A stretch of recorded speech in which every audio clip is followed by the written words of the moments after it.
Good morning, everyone. When we arrived in London yesterday morning, the pilot was very happy to announce that it was a wonderful, beautiful summer's day in London. And when I got off the flight, it was 9 degrees.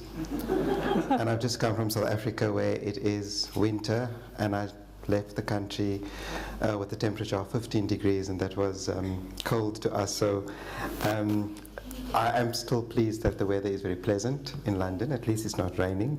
A friend of mine also sent me a message to say that he was at the beach this weekend and even saw some sun.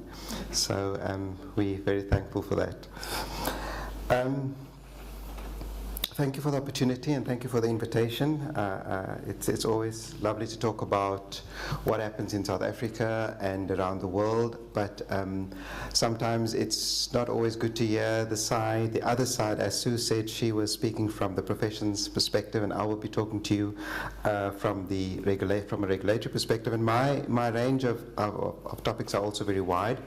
So I'm also going to try and keep it at a very high level. I've been asked to talk about landscape changes in the profession, creating a more competitive environment and the implications thereof, but bearing in mind that it is from a regulatory perspective. Before I start, I also had to do a presentation recently to a group of people, young accountants, and I had to talk about the different generations and changes in the generations as it pertains to the auditing profession. And not knowing or understanding the new generations very much, the gap is a little bit too wide, I had to go and get a book to explain to me what the different generations were and how they responded, how they reacted, how they fit into the new environment, into the working place, which was very different to how we used to go to work and what motivated us. So I bought a book called Mind the Gap, and you might want to read it when you get a chance. It's by Graham Codrington and Sue Grant Marshall, and it explains the different generations and what motivates them, how they differ from each other, and how they fit into the working environment.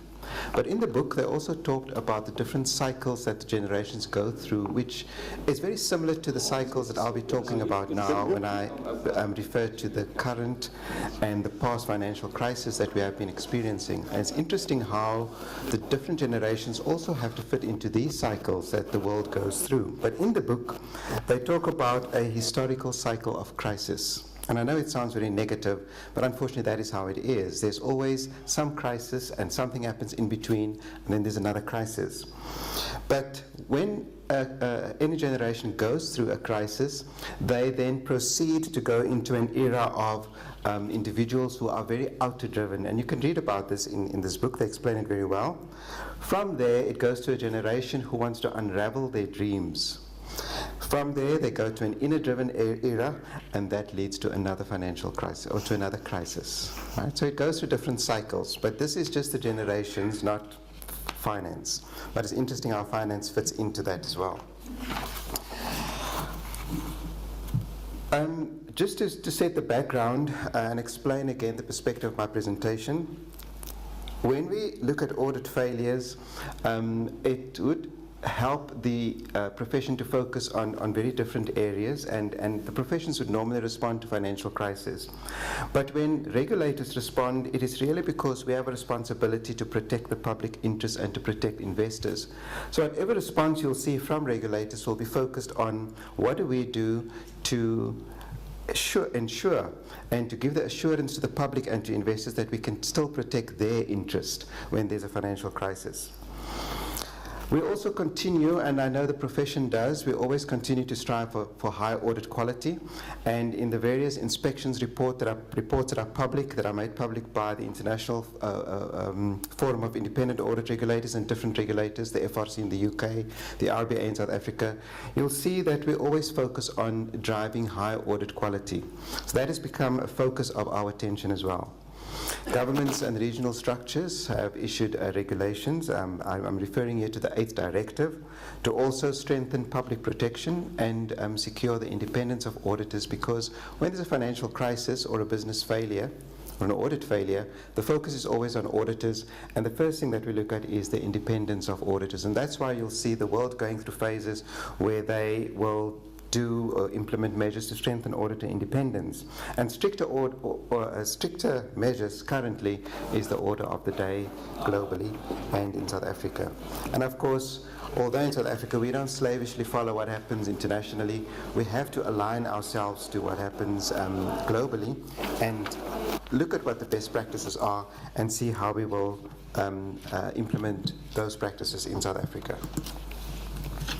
So the environment in which we operate as a regulator is always changing. The profession, the investors, the world in which we live continues to change, and I don't think that we've ever lived in a time and an era where there were so many changes and so quickly. But the principle that I always come back to, and when we address the auditors in South Africa, we always explain to them when they wonder why it is that we want to strengthen regulation and we think that stronger regulation will help the country or help the world get out of a financial crisis. But the principle that we have to remember is that by promoting integrity in financial reporting and building a basis for providing confidence, auditors reduce financing costs and contribute to the efficiency of the capital markets, thereby promoting economic growth. And as Sue said earlier, we were talking about integrated reporting, and in fact, in the papers produced by the working group, they've introduced a concept called trust, which I found very interesting. And that definition that I've just read also is to strengthen the trust of investors and of the public in financial reporting. So in financial crisis, it becomes particularly important to ensure that we have a profession that is strong enough and in which the public can have confidence, is regulated to the extent that high quality audits are produced and reliable information is available for investors to take important decisions. During financial crisis, it's particularly important that they don't take the wrong financial decisions. And to that definition also, something that Sue said, I just want to add, and I'll add going forward, is to build sustainable economies. So I think that gives you the big picture. But what is the impact of this on the audit industry? First of all, the perceived value of audit. I like the slide that talked about being part of the solution, because currently audit is, as you are aware, seen as a grudge purchase. And it's not only the profession's responsibility to ensure that audit is seen as not just another commodity that they have to buy, but seen as a service that adds value. And similarly, as a regulator, although our primary responsibility is to protect the public and investors, we are also still the custodian of the profession. And in that role, we still have to also ensure that that the public understands what the value of an audit is. Of course, advances in technology and the new digital revolution, we can't ignore that. That is not only happening at the clients, it's happening in the audit firms, and therefore the regulators also have to respond to that. We can't have standards that do not address how you perform an audit in the new environment, which is driven by technology. There's greater access to data. Auditors have to realize that when they audit a client, and of course even we have to realize when we perform an inspection on an audit firm, we have greater access to data. And in fact, when we go in and do an inspection, sometimes we have more information about the client of an auditor than the audit firm does, because there's just so much information available. And that can be a bad thing, but it can also be a good thing. There's opportunities for differentiation for audit firms if the clients are seeing audits as commodities, which is a bad thing. I think it also should provide an opportunity for the audit firms to then use that to differentiate their product. And what we've also already seen in the improved audit reporting standards, the key audit matters, we've already noticed how audit firms use the key audit matter paragraphs to differentiate themselves from other firms. The more information you make available, the more happy your clients would be. We also have to look at the quality of resources. The way and the type of students that qualify these days as auditors are very different. The qualities are very different. The expectations are very different. But we also feel that maybe the new generation coming through might not be as strong in auditing as we used to be. Well, I'm not saying that we were good. I'm just saying the previous generation, we were really trained in a very different way, and we have to be responsive to the type of auditors that are coming through. And of course, there's the increase in non-audit services, and that also diminishes the value of an audit. Just very briefly, the kinds of things that we are looking at the moment that has changed in the auditing environment. You have retendering and audit firm rotation. South Africa has just introduced mandatory audit firm rotation in July this year. And that also clearly has an impact on the way that auditors run their businesses, but also on the way that businesses operate. If they have to change auditors every so many years, then they also have to adapt what they do. And I'll come back to the reasons why South Africa introduced this, which again will bring me back to independence. There's recognition across borders. In South Africa, we would like to think that our chartered accountant qualification is recognized worldwide. But at the beginning of the year, we had a call from one of our partners, a KPMG partner from Cape Town, who had to sign off an audit report in the UK, and the regulator in the UK didn't allow them to sign off. And when they picked up the phone to us, they said, this is not possible because our qualification is so good. How is it that we cannot sign off audit reports in the UK? But of course, it always comes back to legislation. Similarly, no auditor other than a South African auditor can sign off audit reports in South Africa.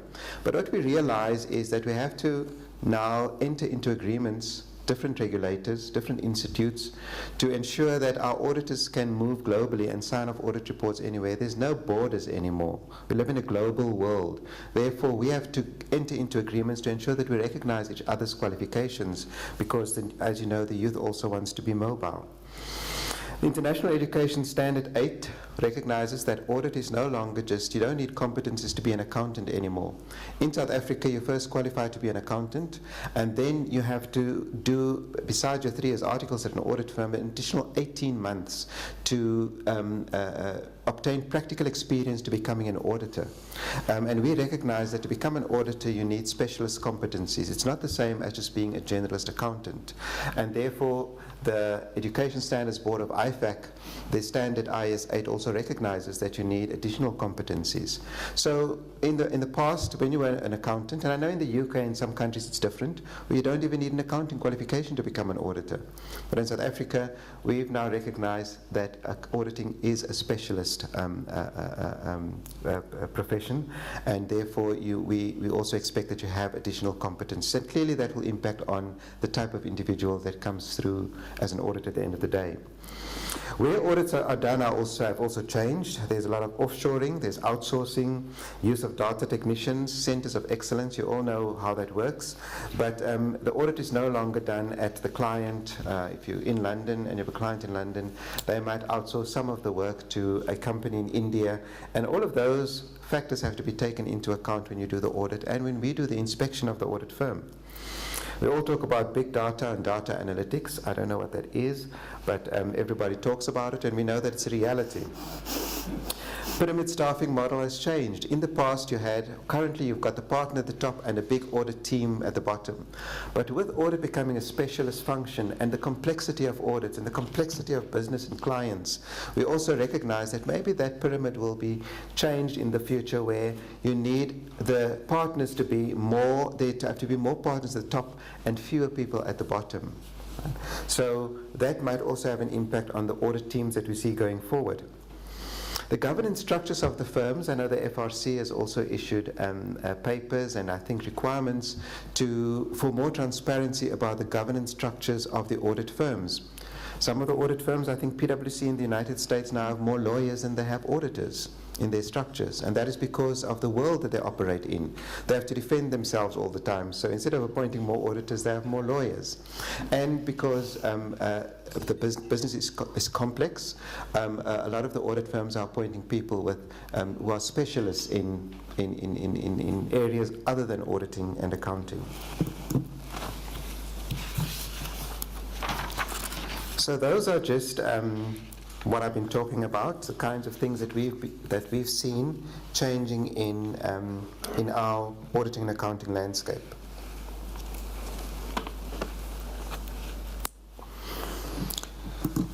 Right. If I can then go on to the creation of a competitive marketplace, and again, I can't speak from an audit firm's point of view because I'm not at an audit firm, but I can speak from the point of view of a regulator. And our concern is always, as an audit regulator, that we have to ensure that there's enough competition in the market, because should another Big Four firm fail, then there must be some other audit firms that can step into their position. Otherwise, we'll be left with another failure. We'll be left with 3 audit firms globally. In South Africa, we have the Big Four. I think elsewhere there's the Big 6. Remember, it used to be the Big 8. So as a regulator, we have to always be concerned about the possibility of a big firm failing. And in a later slide, I will show you some articles just from the last, I think this is just in 2016. These are the audit failures globally that we've seen and the amounts that the audit firms are being sued for. I think the Netherlands fines, that was very recent. We saw the fines in America for the Big Four. And we have to be, as a regulator, if we are responsible, we need to take cognizance of these developments in the auditing environment, and we will be concerned that should a Big Four firm be sued for these kinds of money, their going concern might be at risk. We are not saying that there's such a risk at the moment, but clearly as a regulator we must be prepared and aware of that. So we have to think of the audit failures, what happens when there's an audit failure, and keeping in mind that an audit failure, a business failure, doesn't mean there was an audit failure. We see any business failure as a failure in the system. We talk about systemic failures, not a business failure or an audit failure. Sometimes a business failure means there was an audit failure, but not all the time, and we rather look at it as a systemic failure. We've seen the situation with Deutsche Bank recently. I've shown you the fines payable by audit firms. And of course, there's the market concentration and dominance of the Big Four in the market. Now, in other countries, you'll hear the regulators talk about breaking up the Big Four. In South Africa, we're not talking about breaking up the Big Four firms. We think we need the Big Four firms. But we certainly need to create an environment where there's access by the other firms to the audit market. Because if something happens to those firms, somebody has to step in and take over those clients. Otherwise, the market will be at risk. And therefore, we are trying to create opportunities for what we call the next tier firms to step in and to have the capacity to be able to do the audits currently done by the Big Four firms. As a regulator, we will never encourage an audit firm to be appointed to a client which they haven't got the capacity or the competence to audit. But if you qualify as an auditor in South Africa, you are qualified to audit. It doesn't matter whether you're at a small or a big firm, you're qualified to audit. But we also recognize that there are different industries in which only some of the firms have specialist competencies, like banks. And there we understand that we need to deal with them slightly differently. So the market concentration and the dominance of the Big Four is a concern to us, but we need to think of how we address that. In South Africa, we are starting to follow the same model as the FRC in the UK, where we're looking at comprehensive regulation, where we want to incorporate not only the regulation of auditors under the IRBA, but also the regulation of all accountants, maybe company secretaries, maybe internal auditors, forensic auditors. And the reason that we want to do that is because when there is a systemic failure or a business failure, government doesn't have to go to 5 or 6 different regulators to try and address the problem. They can go to one regulator. And the World Bank has recommended that we follow the same FRC model in the UK. Last night I attended a presentation by the FRC. They have now been appointed as the competent authority in the UK following the 8th directive. I think they were always the comprehensive regulator, but we will follow the same model in South Africa, and that is how we need to address business failures and systemic failures. Those are the measures that have been introduced by regulators. And when it comes to GARP, also, I recently read a book by Professor Baruch Lev and Feng Gu. It's called The End of Accounting, where they talk about the fact that accounting is also part of the problem. And the accounting standards are also part of the problem because they report on historical information. And when we start moving towards integrated reporting and reporting on future, which has its own challenges, but the investors and the public are asking, they'd rather want to know when a business is in trouble. They don't want to know when the business has been in trouble and some of the reports on that. And currently our accounting standards refers to historical information and not future information. And if you read this book, The End of Accounting, you'll see that the suggestions that they make is to not expense important items, important in today's world, research and development, IT, skills of staff.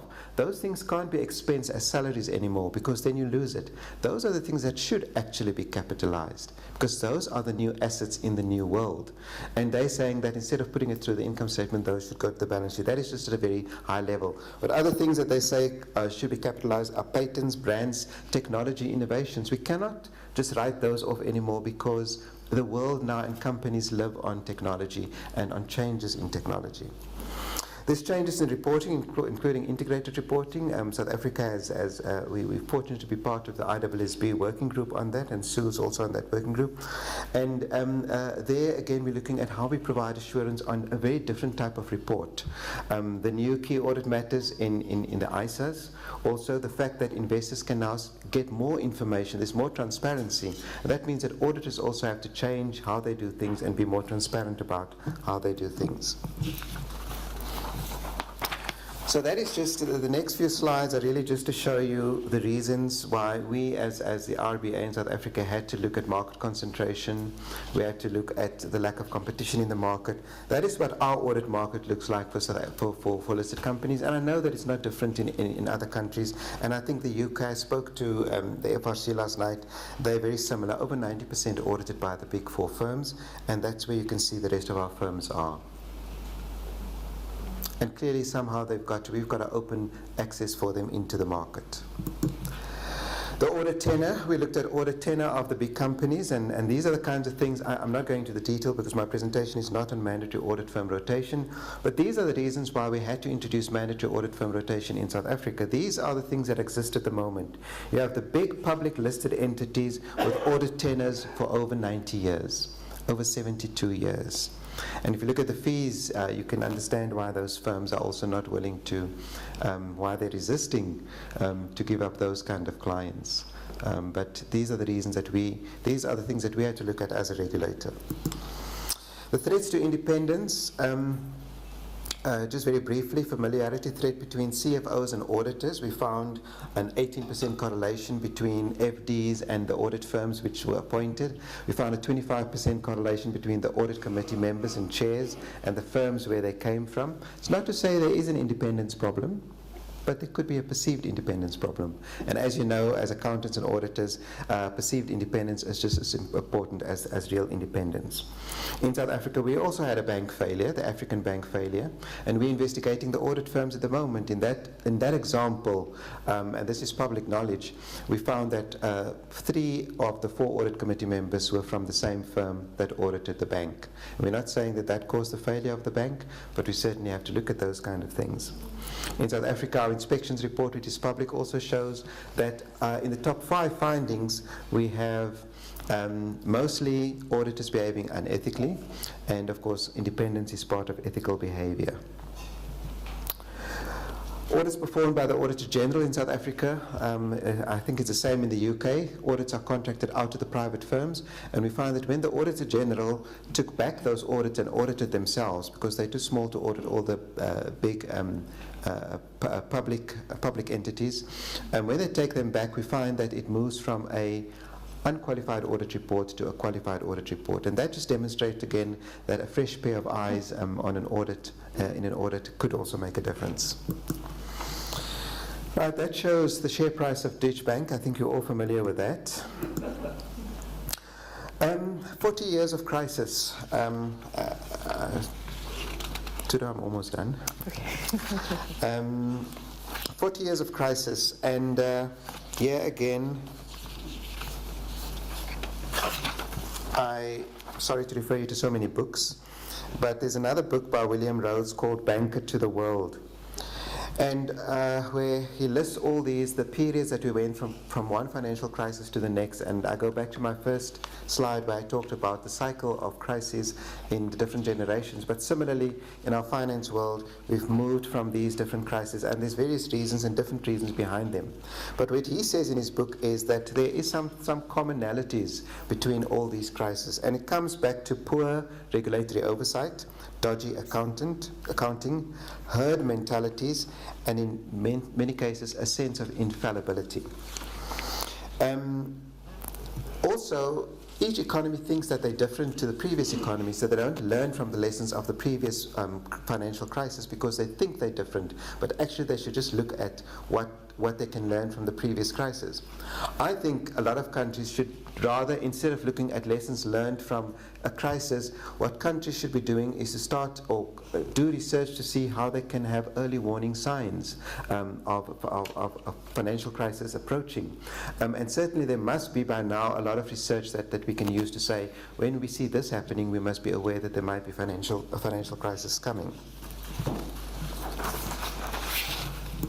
All right, on digital versus regulation, again, because I'm not from the current generation, I don't really know what that means.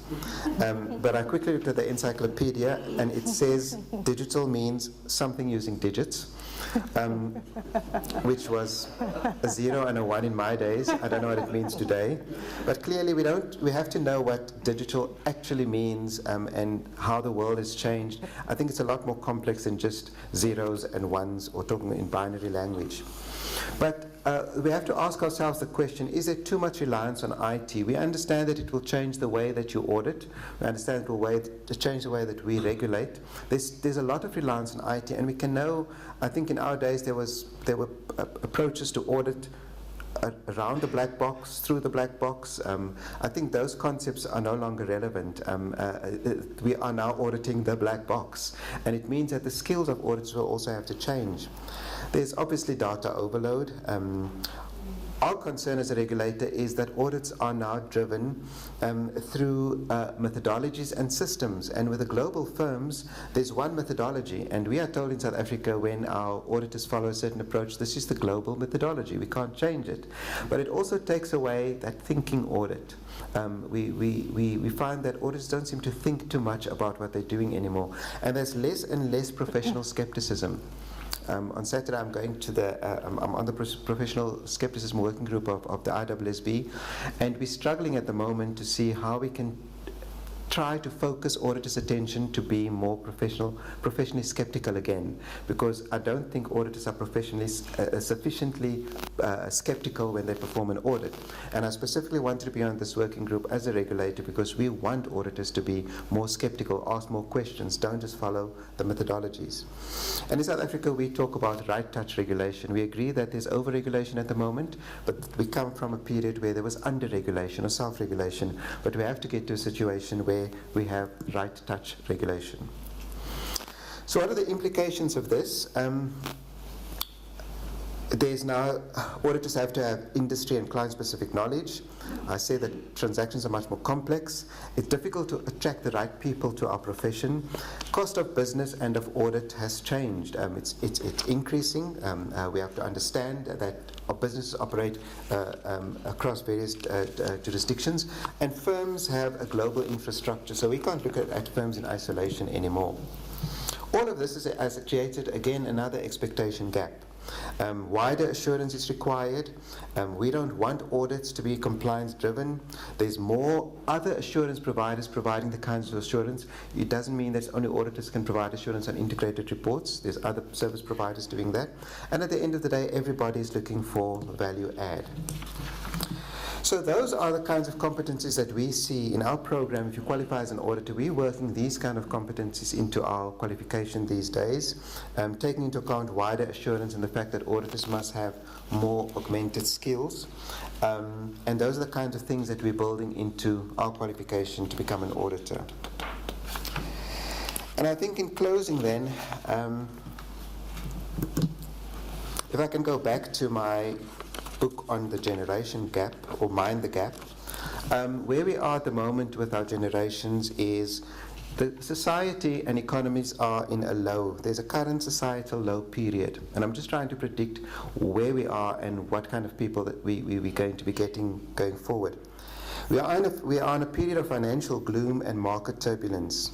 Normally after that, it's normally followed by an upswing in mood and experience. So I think things are looking brighter going forward.